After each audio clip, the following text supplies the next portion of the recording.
Great. Our next talk is by Ben Nyberg. He's a GIS and drone specialist at the National Tropical Botanic Garden in Hawaii. And he's presently pursuing a PhD at the University of Copenhagen. And his research focuses on island floras and especially on rare cliff species.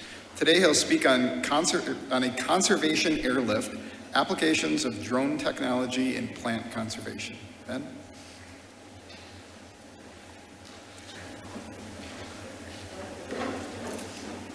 Aloha and good afternoon, everyone. Thanks to the organizers for inviting me here to speak today about what we've been working on. This presentation is focused on how we're using drones to protect rare and endangered plants. But another really cool thing about drones is they create great imagery.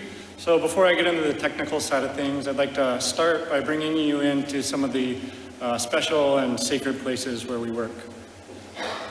This is Kalalau Valley, one of the most floristically diverse areas of Hawaii, and it's home to a number of narrowly endemic species. Waimea Canyon, with its dry red rock cliffs, is referred to as the Grand Canyon of the Pacific. And this is Waialeale and Kawaikini, the summit area of Kauai. This place is headwaters to many of the streams and rivers on Kauai. And in Hawaiian culture, water is critical and very important. This area receives 300 to 400 inches of rain a year, making it one of the wettest places on Earth. And while this is all spectacular in terrain, I think the endemism and diversity of these areas is really cool. So the Hawaiian Archipelago is a volcanic island chain that's a case study in long distance dispersal and diversification. Nearly 90% of the flora is endemic, and Kauai is on the northwest edge of the island chain there. It's 5 million years old, and this time has led to a highly eroded landscape and an amazing amount of plant diversity, with 250 single island endemic species in 550 square miles, about half the size of Rhode Island. Some of our most diverse families on Kauai are Campanulaceae, Rutaceae, and Rubiaceae. There are 90 species that are on the edge of extinction on Kauai. We quantify this by if they have less than 50 individuals, then they fall under the management of the Plant Extinction Prevention Program. And they've been a great partner throughout the years. This is a very simplified graphic of what we do. Plant extinction is happening very quickly, and so we try and bring it through this bottleneck, this genetic bottleneck. And the first step of that is just knowing where the plants exist. So exploration, description of new species, and assessments of distribution and abundance are critical. Then we go to long lengths to collect seeds from them, or cuttings, and put those seeds in storage. We've been focused on our seed storage behavior. And the last step is to grow them either in ex situ living collections or to put back into the wild. And when I first started out with drones, I was looking at that last step. How can we manage our living collections better? So tracking provenance data and creating these straight down imagery sets like you see here. But that was a pretty standard application of drones, and I was looking for something else I could do to help. The first thing that kind of piqued my interest was this rare plant Refugium model, which was made by my predecessor at NTBG, Matt Lucas. And he put all the rare plant collections over 40 or 50 years into this model. And what really caught my eye was that a lot of those hotspots fell out into cliff environments. And so I started talking to our senior botanists at NTBG, this is Ken Wood and Steve Perlman, about what we could do. And, over many years of their work, they've repelled a lot of the cliff areas of Kauai, and it's been a great success. They've found at least 12 new species, and there's been countless positive conservation outcomes. But there were still many areas that were too steep or too difficult for them to get into, just given the terrain. And so in 2016, we started talking about, could we use drones to assess vertical surfaces for the botanical survey? And this was a new adventure for all of us, and we all got really excited. This is the drone that we're using for our surveys, a DJI Phantom 4 Pro. It's widely available off the shelf. It has a 20 megapixel camera with great resolution for plant identification, obstacle sensors on all sides to keep you from running into things. It's really stable in the wind, and that's one of the reasons we've chose this model. It stays in the air for 20 to 25 minutes. Maybe the most useful thing is the landing legs. A lot of where we work is dense vegetation or adverse weather conditions, and trying to get the drone onto the ground can be challenging. So having these legs, I can grab it out of the air and catch it that way. We are flying it with an iPad mini attached to the remote control. And there's all kinds of settings on there that I won't get into right now, but that little red dot there on the screen is a distance reading. It tells me how far away from the cliff I am. And that really helps me from crashing into things, but also to get consistent resolution on my imagery and make sure that I'm maximizing that. Here's an example of a photo out of the drone. We're getting millimeter or less pixels on our images, and that really helps us pick out extremely small plants. This area in our Limahuli Preserve was right at the beginning of our drone surveys, and we found a number of really rare plants that hadn't been seen on this side of the island before. So we were excited about this. Here's Plantago princeps variety anomala, Euphorbia eleanorii, and a unidentified Lysomachia. So, we all got really excited. This might work. And one of the first projects that we took on was looking for Wilkesii habdii. This is an endemic genus to Kauai, named after Charles Wilkes. And it's pretty rare. We thought that there were around 600 individuals of this species. Our initial instinct was to go out and get as close as we could to the plants. We went right above the plants and tried to fly the drone straight down to it. Almost immediately we realized this wasn't ideal. It was difficult and ineffective. The edge of the cliff blocks your radio connection and your line of sight to the drone, making it really, really difficult. So we switched gears and found that, a wide angle where you can see the whole cliff is a much more preferred when trying to find plants. Also at the beginning, we were using binoculars, and that was helpful to have a spotter and a drone operator working together to find areas that looked good and then fly the drone to those areas. But the binoculars only gave us about 500 meters of distance or so before the magnification wasn't enough. So we decided to add a spotting scope to our toolkit, a 20 to 60x zoom, and that gave us from 500 to 1500, sometimes even a little farther range. And it's been, kind of a game changer for how we work together.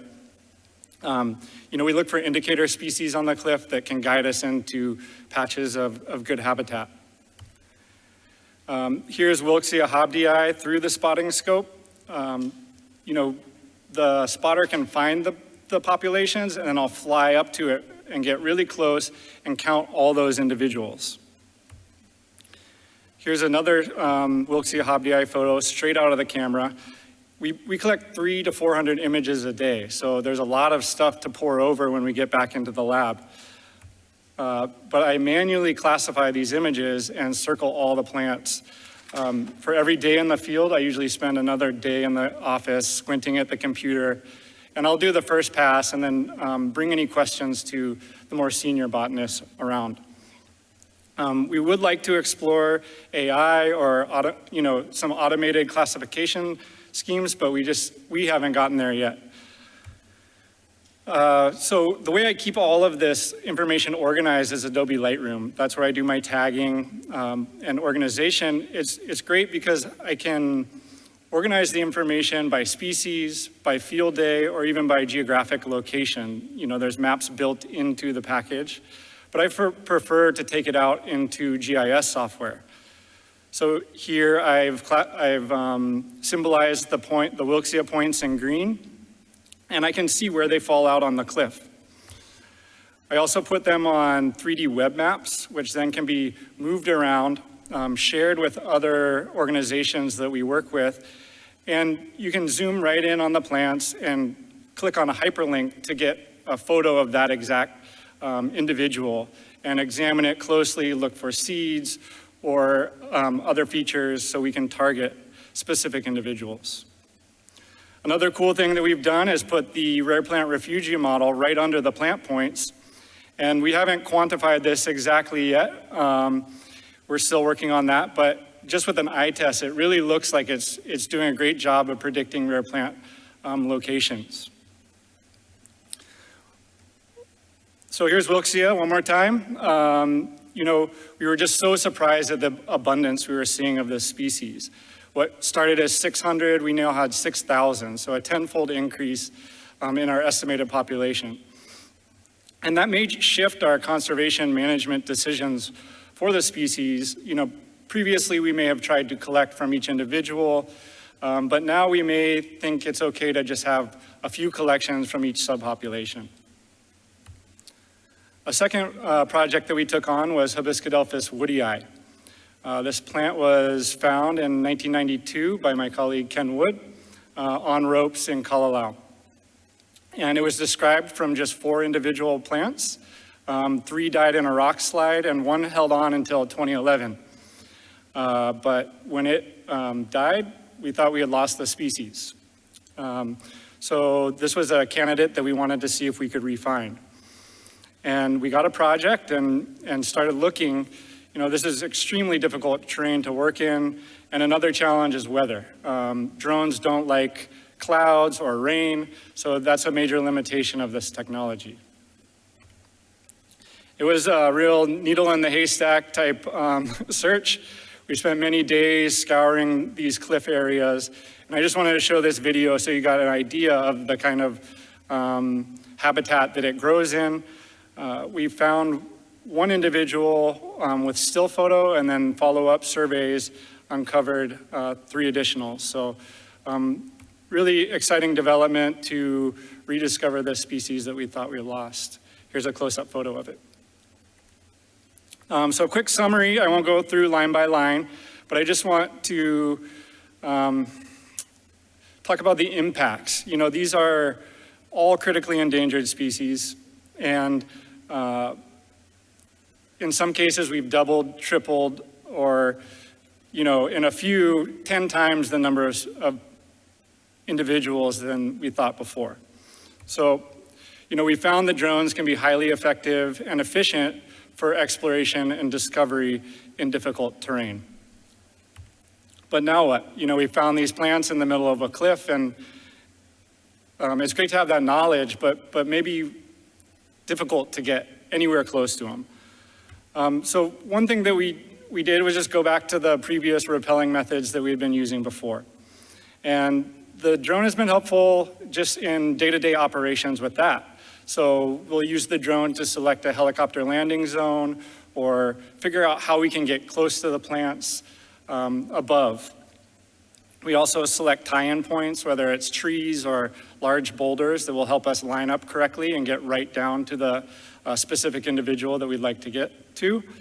And also to estimate rope length. So I can fly from the rim down to the plants and estimate what that distance is, so we know if we need to bring 100 feet of rope or 300 feet of rope to get down to the plants.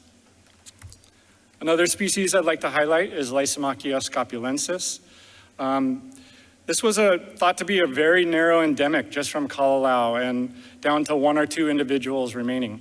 And we had been working in a different area and came across this photo with what looked like Lysomachia scopulensis. And this was you know, quite a distance away from that original population. So we've really expanded the distribution as we've continued these surveys and found a number of populations across a wider area of Kauai. We've sent our friends, Adam Williams with the state of Hawaii and Scott Heinzman with the Plant Extinction Prevention Program down into those populations to collect seeds and cuttings from these plants. And we're just really surprised to see really vigorous populations, a number of plants. I think we're up to nearly 100 from 1 to 2, and great seed collection, so we now feel more secure in the conservation of the species. Another exciting development, when they first went down into that area, we came across a euphorbia species that we think may be a new species, undescribed, looking like Euphorbia illinorii. So we may not see these things from the drone, but once a botanist goes down on rope into these areas, we're finding all kinds of new things. Just a couple weeks ago, Susan Deans with the Plant Extinction Prevention Program was rappelling in this same area and found Silene lanceolata. This species hadn't been seen on Kauai in 175 years. It was last seen in the US exploring expedition. And so, again, just really exciting stuff as we're getting in with boots on the ground to these areas. So I had given a talk about our survey methods a few years ago, and right after I was approached by some researchers working at the University of Sherbrooke in Quebec. And they had this mechanism they called the Delives, and it was designed to take vouchers from the tops of trees remotely with a drone, and it hangs directly under the drone. They wondered if we wanted to work together on a project to see if we could sample from cliffs, but this design wouldn't work for a cliff because you can't put the drone directly over the plants. So we talked about options for horizontal sampling. And this is what we have come up with. It's two independent pieces that work separately from each other. The DJI Matrice 300 is an enterprise level drone that's widely available. It just does the lifting. It carries the other mechanism by a rope, but it is designed just to lift this other mechanism, which we're calling the Mamba. The Mamba has a dual actuated head that can move in multiple directions. It has a GoPro camera sending a live video feed back to the controller. And there's actually a second controller, so it's two pilots that are working this system. Here's an example of it. And because it doesn't have to lift itself, it can focus a lot of its energy on stabilizing. So here it comes up under a Wilkesii Habdii flower, goes right in, and the top one clamps, and the bottom one cuts. And then this plant material can be moved away from the cliff and brought back to us up to 1,000 or 1,500 meters away. So that was from our first field test in October of 2021. We got the Wilkesii Habdii that video showed, but we also got a number of important conservation collections during that trip. We were really encouraged by what the initial field test, and so we wanted to pick out some targets that were of higher conservation importance or just in more difficult areas. And so one of the species that we selected was Lysomachia aniki, and the Hawaiian name for this species is Kolo Kolo Kuahivi. Kolo Kolo meaning to climb or crawl, and Kuahivi meaning mountains. And I think this name is very fitting given its habitat. This is a 3,000-foot cliff. It's endemic just to this area. And the species was originally described when a hurricane knocked a piece off of it and it fell to the base of the cliff. NTPG botanists found it there. And until now, we've just looked up at the cliffs and thought, I hope another one falls. We moved these boxes a few hundred meters in the day that we were there trying to collect Lysomachia aniki. It's not something that you want to take on an all-day hike, but for short distances, it's doable. It's 2 pelican-sized boxes shown there. We also brought the spotting scope, and that is great for selecting the specific individual plant that we want to collect from. Here is a GoPro.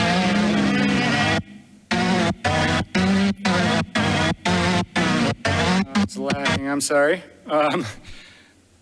Maybe I'll just skip to the next slide, but it goes in and takes the collection and brings it back to us.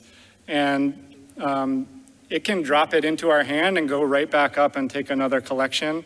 And it's really cool to be receiving a rare plant material from a mechanical arm that's flying. Here's some photos of that specific collection. We got some great vouchers. Many of the collections prior to this have been broken off, and they've been sitting at the base of the cliff, so they're usually been blasted by waterfalls or rain or rockfall. So to see a prime collection like this was great. We also got it into our nursery in cuttings, and we got seed collections. So great conservation outcome there. Another species we worked on was Caudoa St. Johnnii, a fairly small plant, but its inflorescence is away from the main body of the plant. So we thought, it'd be difficult, but let's give it a try. Given its location, here the white arrow is pointing directly to where it is. There's really no other way that you could get to that plant. So we went in and we got mature seed capsules, great collection with thousands of seeds. And we also collected Euphorbia eleanorii there on the right. This is the Limahuli Preserve, and that photo I showed towards the beginning is right up on that center peak there. Again, just to illustrate the steepness and difficulty in this terrain, a quick zoom in to where we're sampling from.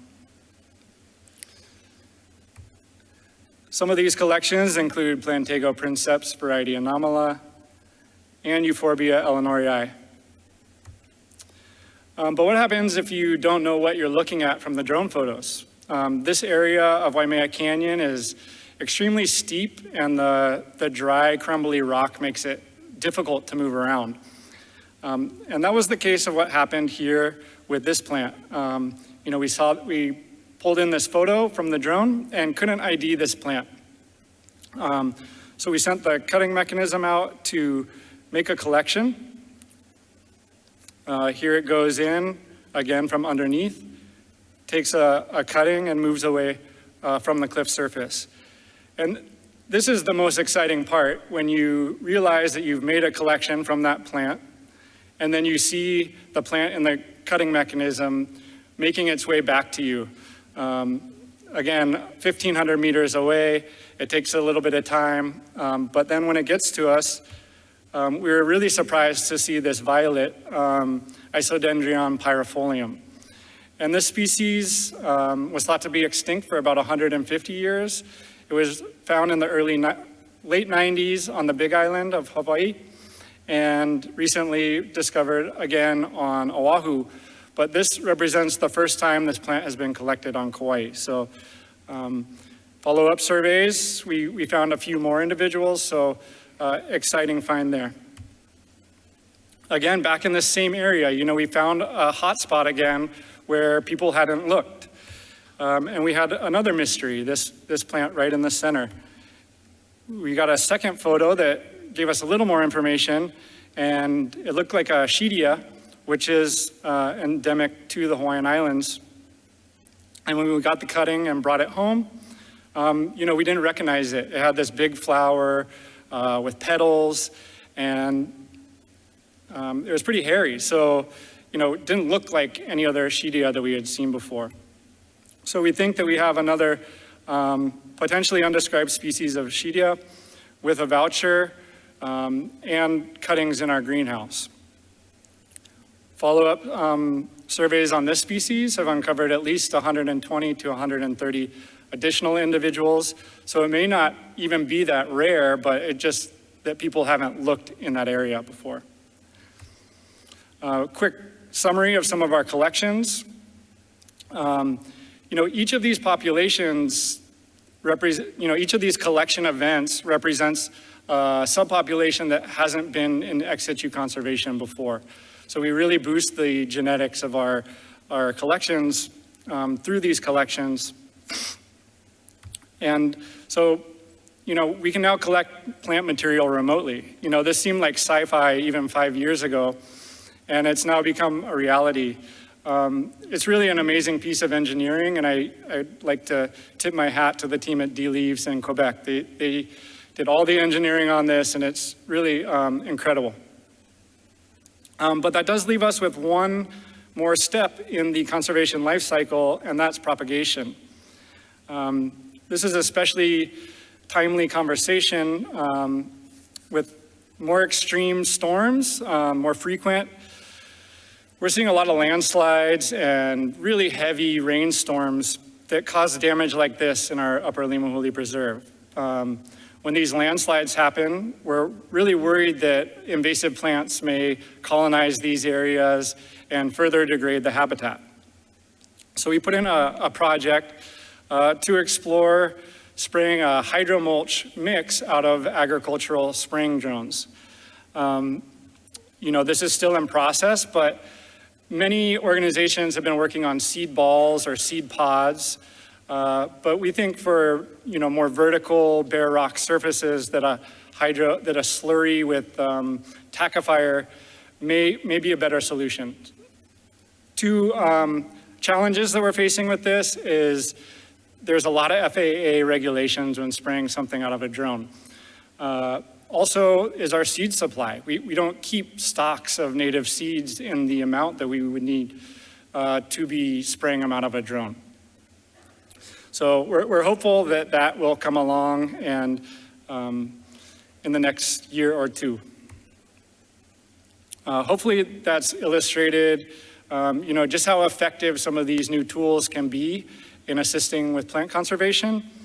I hope that this technology can be applied across a wider range of areas. Kauai is one small island.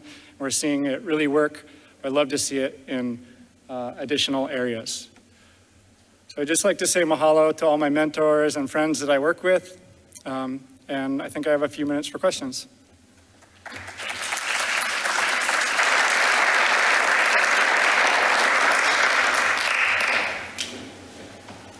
Got to figure I'd ask a question, right?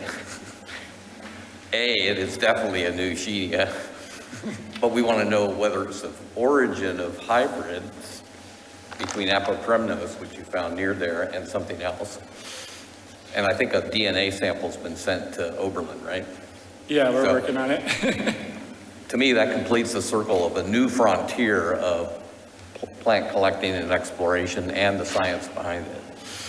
But my question is I wonder, with your collecting arm, could you work with them to design something that could actually plant, a few or individual seeds with a similar kind of mechanism, which would be more like our standard restoration methods? Yeah, so we actually have a project in right now, a funding application, to look at interchangeable heads so that we could have developers work just on a specific plant. If they want to collect from a certain species, they could collect from a certain species. If they wanted to go and put out a plant onto the cliff, they could do that. Or another method that we use a lot in Hawaii is putting bags over the seeds to protect them from rats, and then be able to go back and collect those at a later date. A related question, have you tried to do any weeding like you would do in an area that people can get to? When those guys came from Canada and our first day going out on Kauai, we just wanted to see, could we fly it 500, 1,000 meters away and pick some plants from the cliffs. And some of our targets were, common guava or some invasive species. So we have technically done that, but it probably could be applied in a more complete method. Cool. Thanks. Great talk. Thanks. I'll let others ask questions. Yeah, so online there's lots of questions. I'll combine 3 different questions into one for questions about the Mamba. So does the Mamba record elevation? What was it originally designed to do? And can you also monitor insect activities visiting these rare species? So originally it was designed to collect plant material. And we have observed insects on the plants when we bring them back.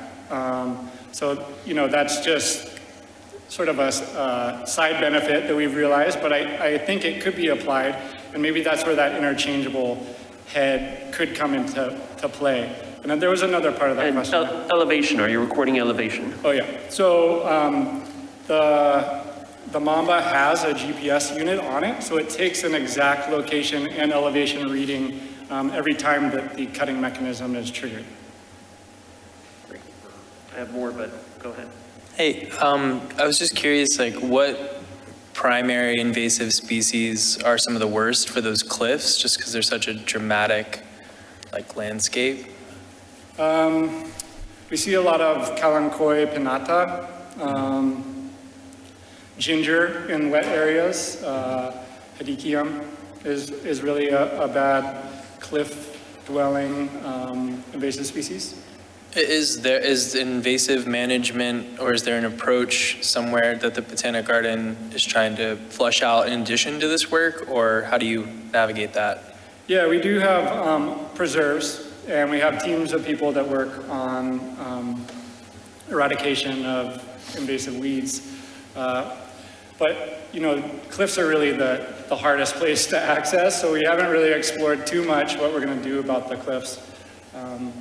Hopefully in the future we'll have, you know, new tools to address that.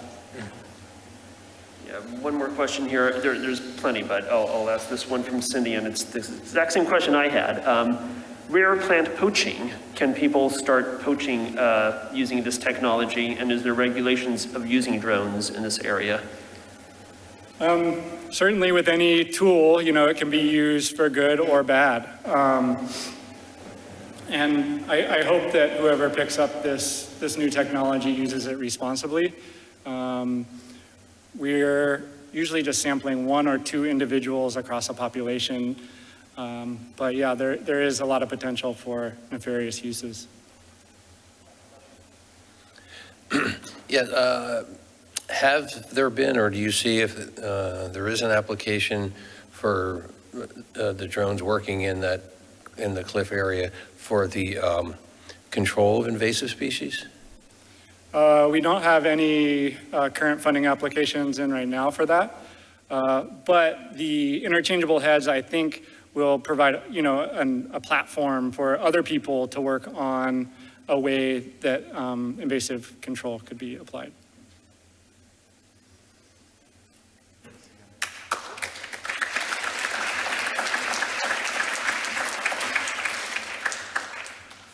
All right, thanks everyone.